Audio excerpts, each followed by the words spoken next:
yako bonyeza *811 962 hash. Iko mtu nasirisha mimi sana. Nasikia? Sema okay? Kama semi achukui, mimi napeleka pesa benki. Nafika benki, napatia pesa, alafu mtu mwingine nakuja na asema nataka loan, napatiwa ile pesa. Sasa mimi nashinda. Kwani mimi naleta pesa yangu wewe napatia mtu mwingine? Kupata rudisha pesa za Masai, bonyeza *811 962 hash. *811 962 hash. In Kenya, 47,000 people are diagnosed with cancer each year, with 32,000 dying from the disease. The most common types of cancer are breast, cervix, prostate, esophagus, and non-Hodgkin's lymphoma. Risk factors for cancer include tobacco, obesity, physical inactivity, infections, alcohol, environmental pollution, occupational carcinogens, and UV radiation. 1/3 of cancers are preventable through screening, early diagnosis, and addressing of risk factors. Screening for cancers of the breast, cervix, prostate, colon, esophagus is available in a public hospital near you.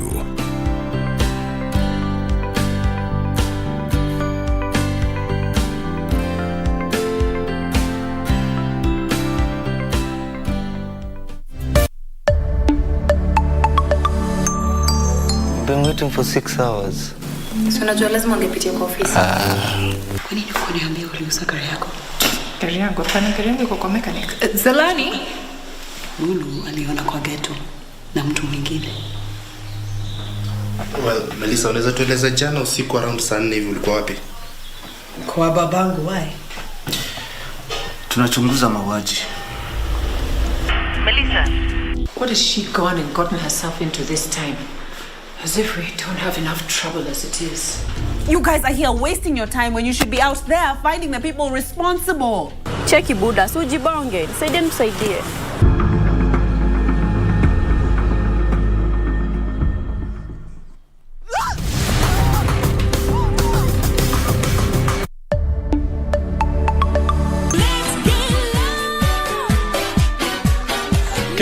Kenge Jimiela. The talented Miss Karun, former member of Camp Mula, aced her set with a fire performance.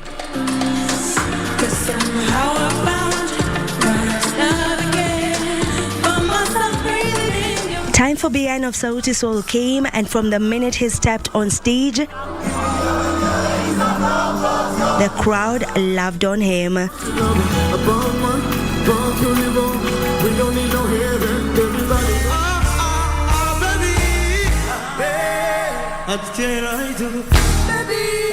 Twende kazi, ama ni aje?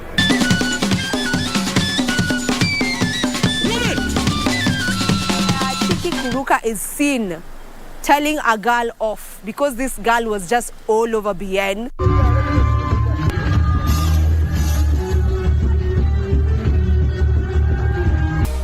this week on Tech, we tell you how legal meets tech. Our application is called Legal Tech Services.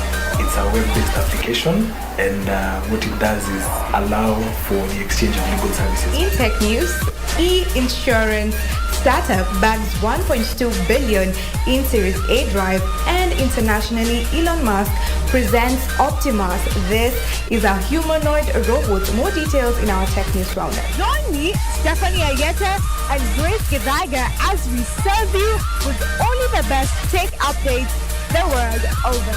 Take on Tech every Monday at 10:30 p.m. on KBC Channel 1. Stay tuned.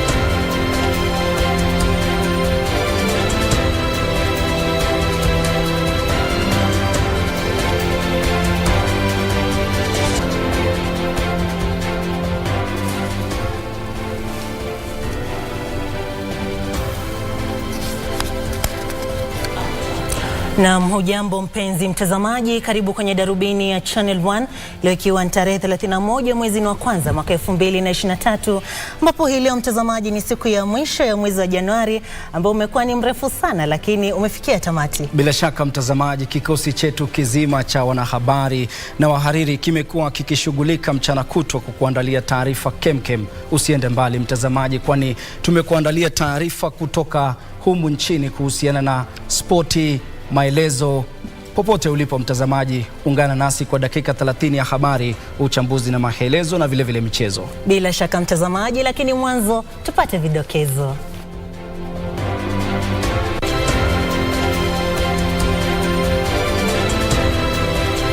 Rais William Ruto aongoza mkutano wa kwanza wa baraza la mawaziri kwa njia ya dijitali. And today we have managed to arrest 7 of them. Maafisa 7 wa serikali ya kaunti ya Nakuru akiwemo mwanaye aliyekuwa mbunge wa Bahati Kimani Ngunjiri watiwa mbaroni kwa madai ya ufisadi. Na walimu wakuu wa shule za sekondari msingi waagizwa kutowatoza wazazi karo zaidi kuliko ile iliyopendekezwa.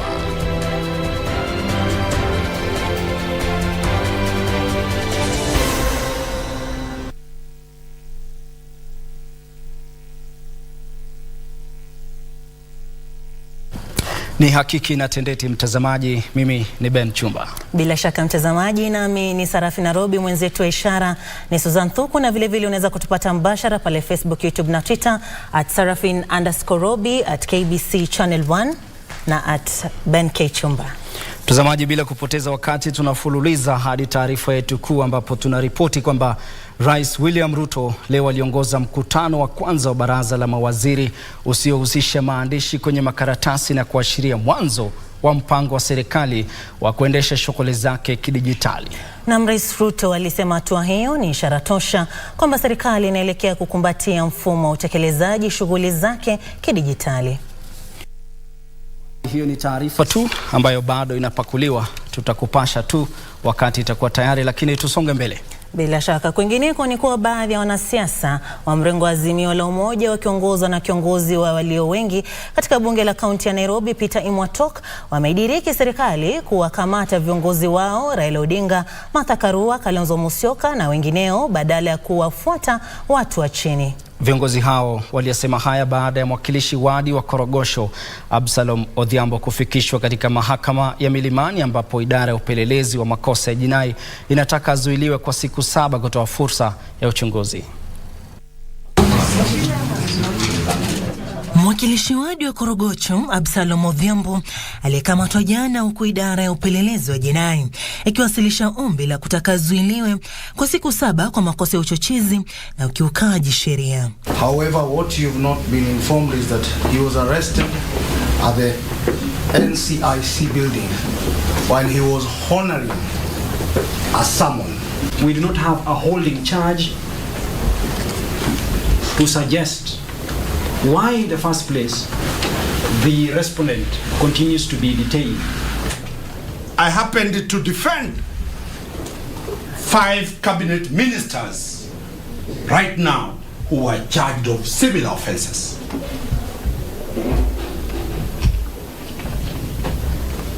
Cabinet Secretary Moses Kuria was here over the same allegations. He graduated out of this dock to be a CS. Cabinet Secretary Aisha Jumwa was here, the Pangani 6. She graduated to be there. And many more. You are being used on the question of politics. Kupitia mawakili wake, Odhiambo alipinga ombi hilo akisema limechochewa kisiasa na kuhimiza mahakama kuwa huru katika utoaji uamuzi wake. 2022 or 2027 they will again withdraw. I wish the court to take judicial notice. All the people who are charged like him,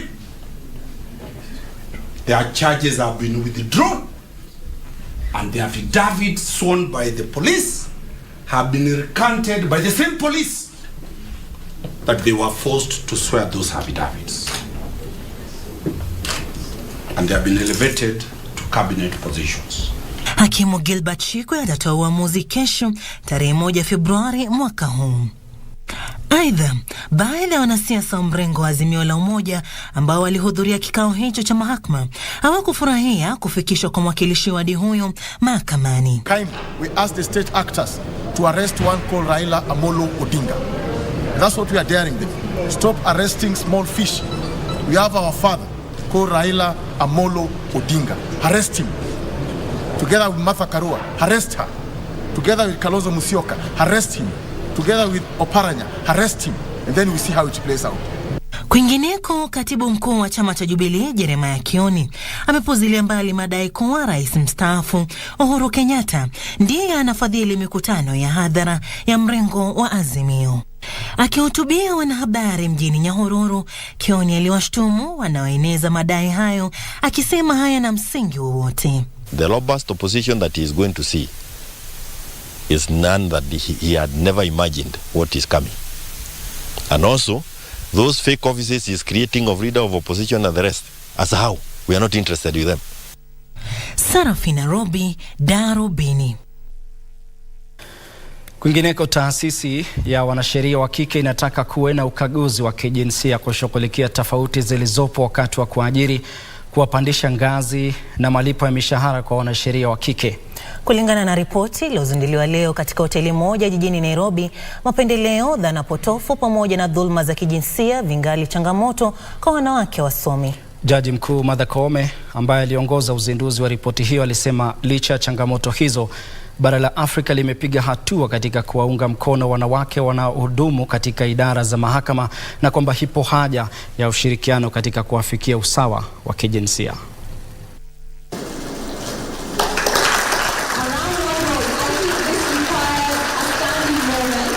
Kulingana na ripoti hiyo iliyotayarishwa nchini Kenya, Nigeria, Senegal na Afrika Kusini, kuna wanawake wachache katika uongozi. Hata hivyo, hali hiyo haijayumbisha azma yao ya kuhudumu katika idara za mahakama. Our mothers, our sisters and mentors broke the barriers, but we must expand and stretch the spaces that limit our potential.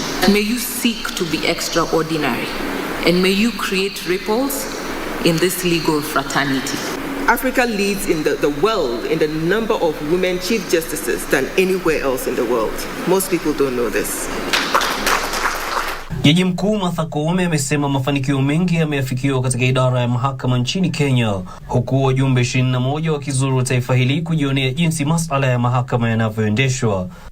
We are equal to the task, working together, shared leadership, where we realize that it is not only the Chief Justice, it is for all of us to make it work. So what I will leave is a legacy of a very strong judiciary that can withstand and support even our democracy. Ripoti hiyo inasema changamoto zinazowakabili wanasheria wa kike ni pamoja na majukumu ya kinyumbani na wanahitaji kujitahidi kusawazisha majukumu ya kinyumbani na kazi.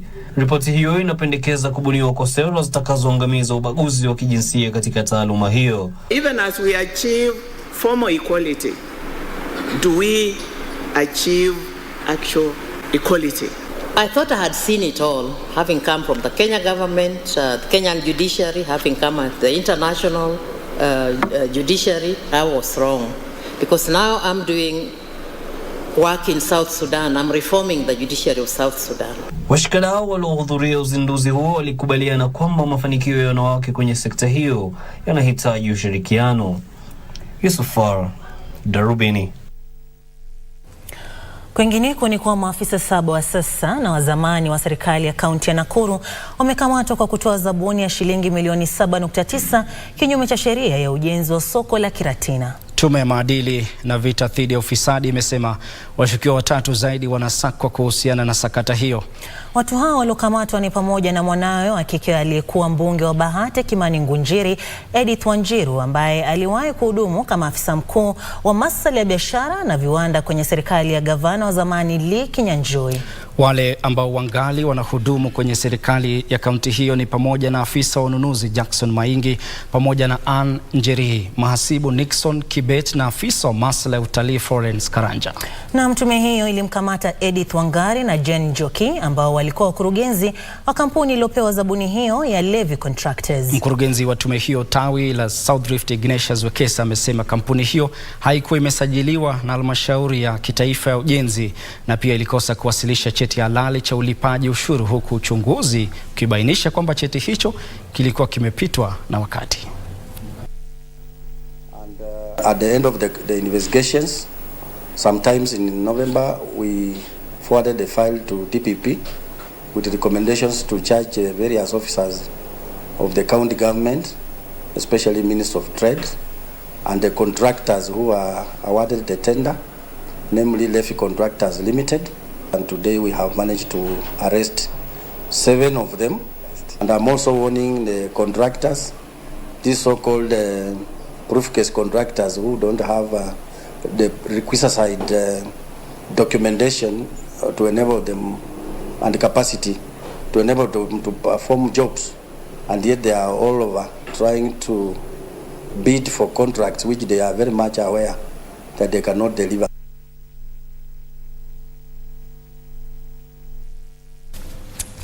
Na mtazamaji, taarifa inatukamilisha awamu ya kwanza ya Darubini. Bado tunazo taarifa nyingi ambazo tumekuandalia. Kweli mtazamaji, zidi kusema nasi. Mitandao yetu ya kijamii ni wazi kwenye Facebook, Twitter na vile YouTube ama pia unaweza ukatembelea tovuti yetu maridadi kabisa ya www.co.ke kwa taarifa zaidi. Tunachukua pumziko fupi, tunarejea na taarifa zaidi, usende mbali.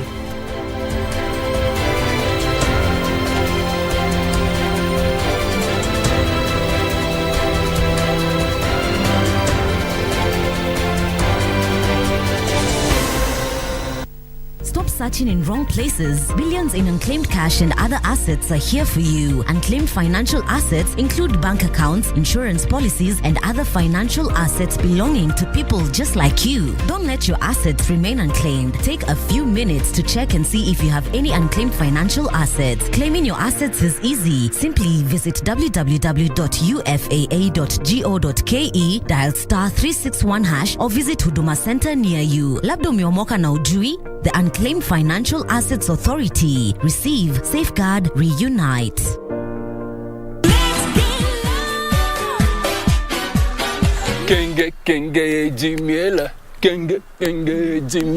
The talented Miss Karun, former member of Camp Mula, aced her set with a fire performance.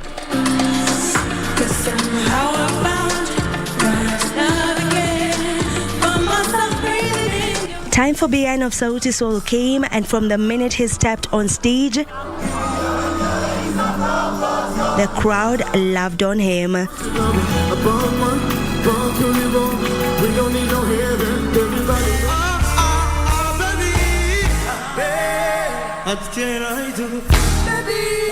Twende kazi, ama ni aje?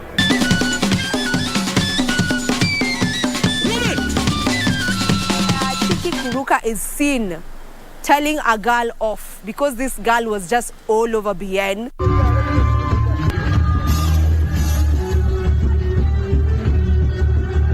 Do you have a news story to share with KBC? Get in touch swiftly on email news@kbc.co.ke or call 0723 892 654 or 0734 780 124.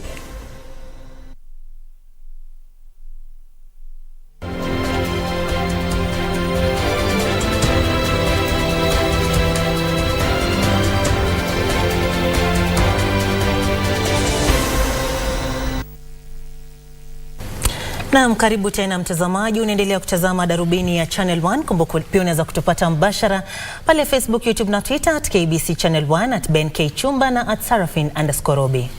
Mtazamaji, turejelee ile taarifa yetu ya mwanzo ambapo tuliripoti kwamba Rais William Ruto leo aliongoza mkutano wa kwanza wa baraza la mawaziri usiohusisha maandishi kwenye makaratasi na kuashiria mwanzo wa mpango wa serikali wa kuendesha shughuli zake kidijitali.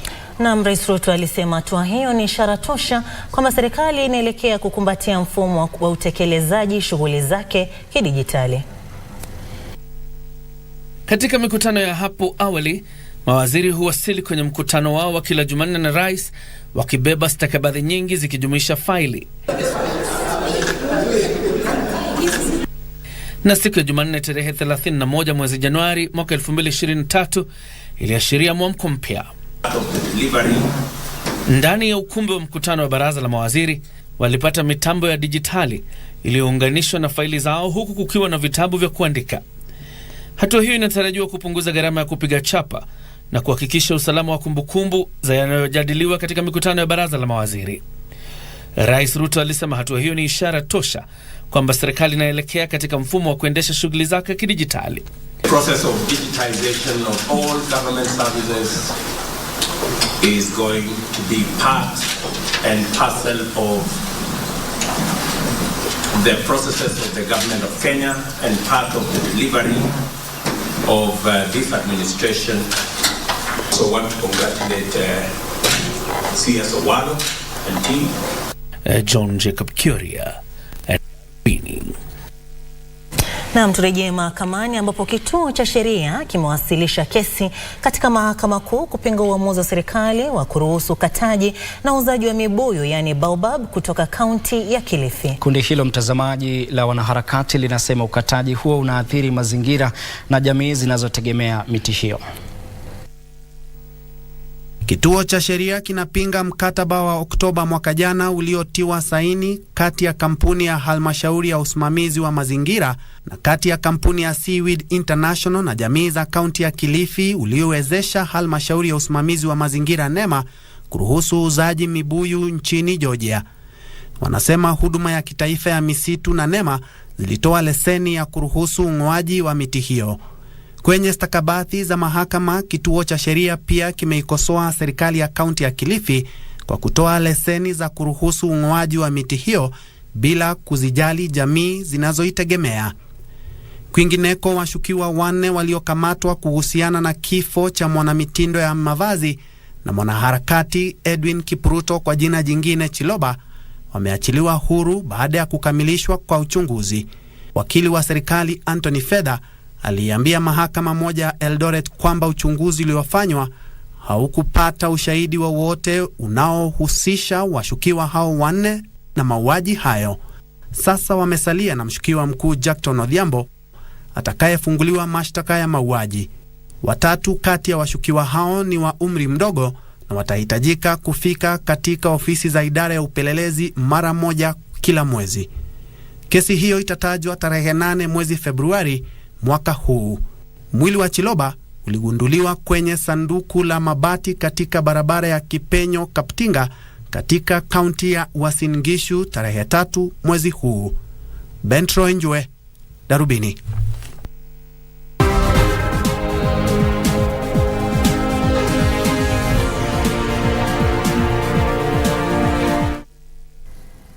Na mtazamaji, sasa karibu kwenye safu ya biashara. Gavana wa Benki Kuu ya Kenya Dr. Patrick Njoroge ana matumaini kwamba sarafu za dola zinazotarajiwa kutoka Benki ya Dunia na Shirika la Fedha Duniani IMF zitaimarisha hifadhi ya pesa za kigeni kufikia kiwango kinachohitajika cha kuagiza bidhaa za kigeni kwa miezi 4. Tangu mwezi Novemba mwaka jana, hifadhi ya pesa za kigeni kwenye Benki Kuu ilikuwa chini ya kiwango kinachohitajika. Taarifa zaidi ni kwenye mseto wetu wa biashara. Kumekuwa na wasiwasi kuhusu kiwango cha pesa za kigeni zilizoko kwenye hifadhi ya Benki Kuu ya Kenya. Taarifa ya kamati ya sera za kifedha iliashiria kwamba hifadhi ya pesa za kigeni humu nchini ilikuwa imefifia kwa mara ya pili mfululizo chini ya kiwango kinachohitajika kutosheleza uagizaji bidhaa za kigeni kwa muda wa miezi 4. Kwa sasa, Benki Kuu ya Kenya ina takriban dola bilioni 7.005 kwenye hifadhi yake ambazo zinatosha kuagiza bidhaa za kigeni kwa muda wa miezi mitatu, ikilinganishwa na dola bilioni 7.038 zilizonakiliwa mwezi Novemba mwaka jana. Hata hivyo, gavana wa benki hiyo Daktari Patrick Njoroge amesema hali hiyo inastahimilika. Concerns there, we do expect that the cover will increase and the reserves that we are holding remain adequate. Kwingineko, serikali imewataka wakulima katika kaunti ya Tana River kuuza mazao yao kupitia kiwanda cha kutayarisha matunda cha Galole Integrated. Kiwanda hicho kilijengwa na halmashauri ya ustawi wa eneo la Pwani mnamo mwaka 2014, lakini hakijatumika kikamilifu. We really have to sensitize the farmers so that we can make this factory work. This factory is supposed to serve the mango farmers in the 4 counties of Kenya: Garissa, Tana River, Lamu, and Kilifi. Therefore, we expect the farmers to bring their produce here so that we can caution them against any post-harvest loss. Na mwishowe, serikali imewahimiza wawekezaji kutuma maombi ya nafasi za kibiashara katika eneo maalum ya kiuchumi la ukubwa wa ekari 4,000 ambapo wawekezaji wa humo nchini watapewa kipaumbele. Wizara ya Biashara kufikia sasa imetangaza nafasi za kibiashara katika eneo la ekari 3,000 katika eneo la Dongo Kundu na nyingine la ekari 1,000 huko Naivasha, katika juhudi za kuongeza kiasi cha bidhaa zinazouzwa kutoka humo nchini katika mataifa ya kigeni kwa 20% katika muda wa miaka 2 ijayo. Serikali inatarajia kuwavutia wawekezaji katika sekta za utengenezaji bidhaa za kilimo, dawa, nguo, kawi endelevu, vyuma na kadhalika. Ndutamo Kami, Darubini.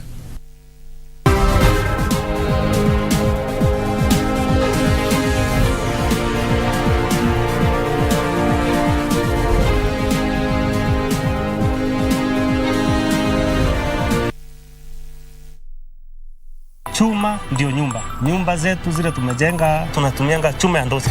Geji yake iko sawa. Ukikuja kukata, kuchomelea, chuma yenyewe imenyoroka. Doshi Steel, chuma ya nguvu. Unclaimed financial assets include bank accounts, insurance policies, and other financial assets belonging to people just like you. Don't let your assets remain unclaimed. Take a few minutes to check and see if you have any unclaimed financial assets.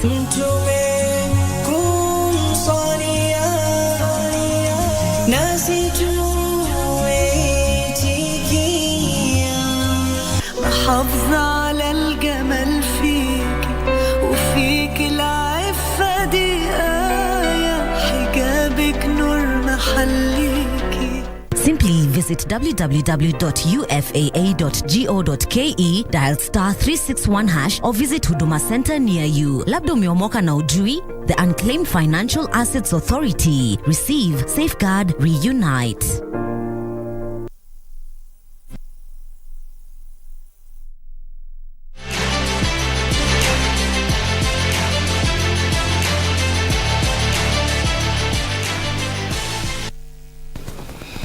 Karibu, mimi ni Lemoka.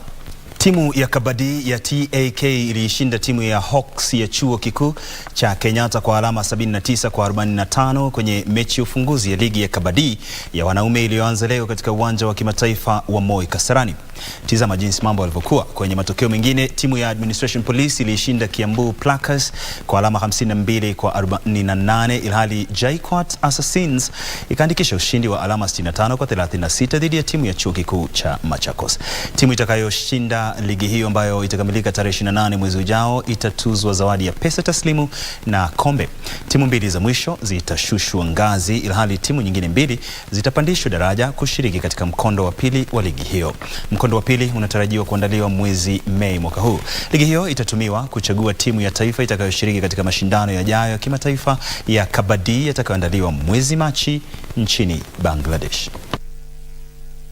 We have big future plans of playing in the Pro Kabaddi, as most players have been going to Pro Kabaddi to play in the leagues in India.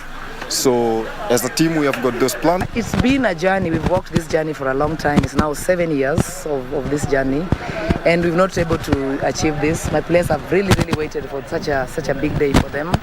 And I'm happy today that even if I walk out of this federation, my players have something to brag and something to remember me with. Yeah.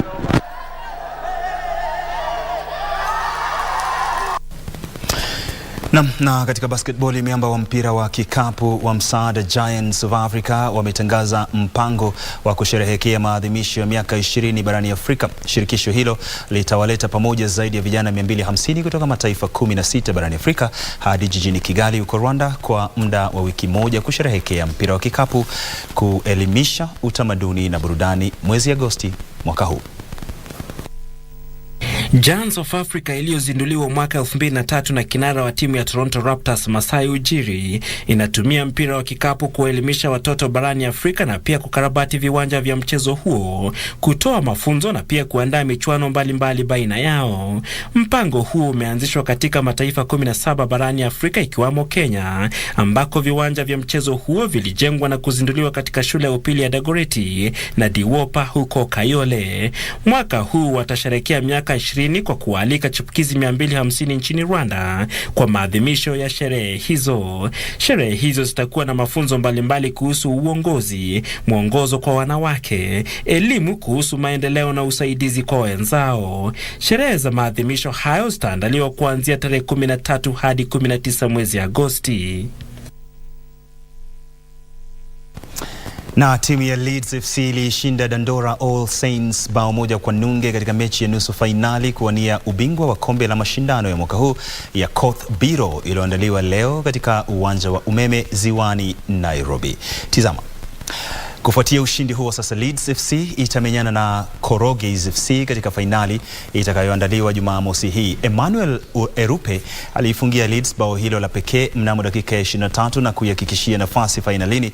Koroge's ilikuwa ya kwanza kufuzu fainali baada ya kuishinda Eastleigh South United magoli 2-1. Mashindano hayo ambayo hukusudia kuwapa wachezaji wanaochipuka nafasi ya kuonesha talanta zao yalizivutia jumla ya timu 50.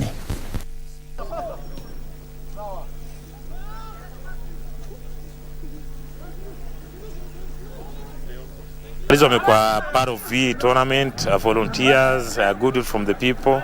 At least tumepull through na tournament inaenda kuisha. Na vile nimesema imekuwa interesting sana, especially debutants. Timu inaitwa Koroge's, hiyo timu ya Kikomba, ni Mitumba Traders. Kama vile watu wanasemaga talent kwa mashinani. As a former player naweza sema watu wanajua ball, wameacha ball, watu kuna bidii wanacheza ball. Tournament imekuwa successful. As organizers haijakuwa easy, lakini hakuna kitu rahisi. Since nilikuwa nimesema hivi, tournament ukiorganize unasahau mambo ya do juu ni football ndio ichezwe, do inakuja baadaye.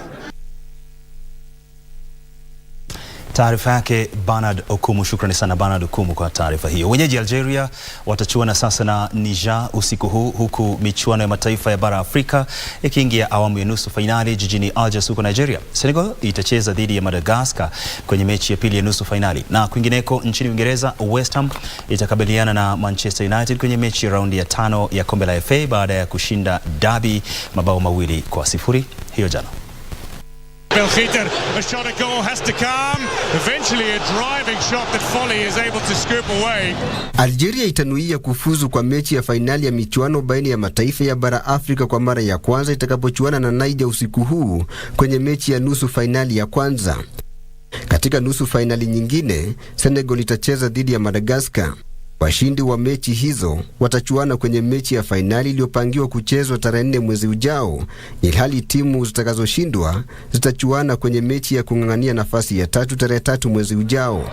Now over the defense, this could be number 2 here. Nchini Uingereza, Jarrod Bowen na Michael Antonio walifunga bao kila mmoja na kuisaidia West Ham kuilaza Derby mabao 2-0 katika mechi ya raundi ya 4 ya kombe la FA uwanjani Pride Park. Forsyth, I actually think Forsyth does well. Helped on by Antonio, Bowen leaves it, Souček, Bowen 1-0. Quick glance over the shoulder, he had a sighter a moment ago. 4 now, that was a good idea. It's worked anyway. This is Bowen. Antonio's in the middle. Antonio scored. Little deflection on the cross. Kwenye kombe la Carabao, Newcastle United itafuzu kwa mechi ya fainali ya kwanza katika mashindano makuu ya soka tangu mwaka 1999 iwapo itaepuka kushindwa na Southampton kwenye mechi ya mkondo wa pili usiku huu uwanjani James Park. The right wing off a Southampton player, Isak takes it, turns, breaks into the area away from Chaleta Sarr and rolled across and turned in, and this time it's into the net from Joelinton.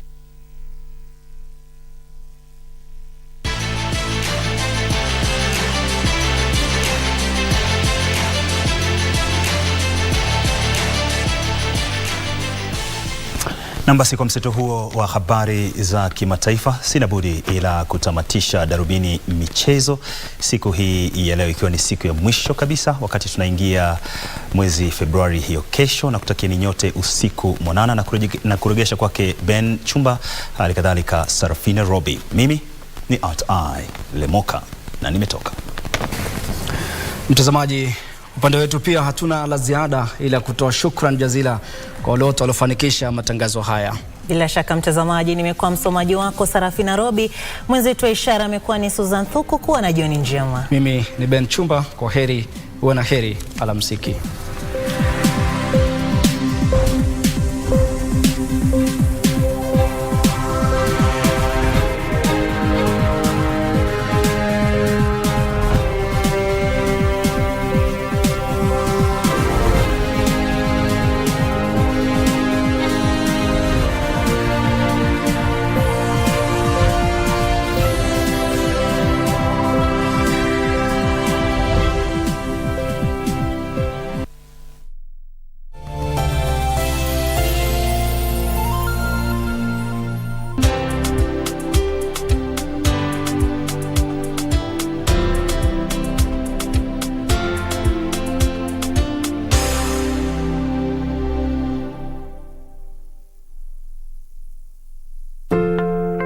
In Kenya, 47,000 people are diagnosed with cancer each year, with 32,000 dying from the disease. The most common types of cancer are breast, cervix, prostate, esophagus, and non-Hodgkin's lymphoma. Risk factors for cancer include tobacco, obesity, physical inactivity, infections, alcohol, environmental pollution, occupational carcinogens, and UV radiation. 1/3 of cancers are preventable through screening, early diagnosis, and addressing of risk factors. Screening for cancers of the breast, cervix, prostate, colon, esophagus is available in a public hospital near you.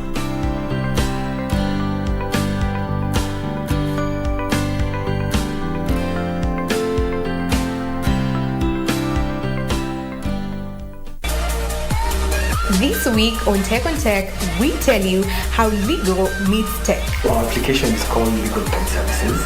It's a web-based application, and what it does is allow for the exchange of legal services. In tech news, e-insurance startup bags 1.2 billion in Series A drive, and internationally, Elon Musk presents Optimus. This is a humanoid robot. More details in our tech news roundup. Join me, Stephanie Ayeta and Grace Gidaiga, as we serve you with only the best tech updates the world over. Take on Tech every Monday at 10:30 p.m. on KBC Channel 1. Stay tuned.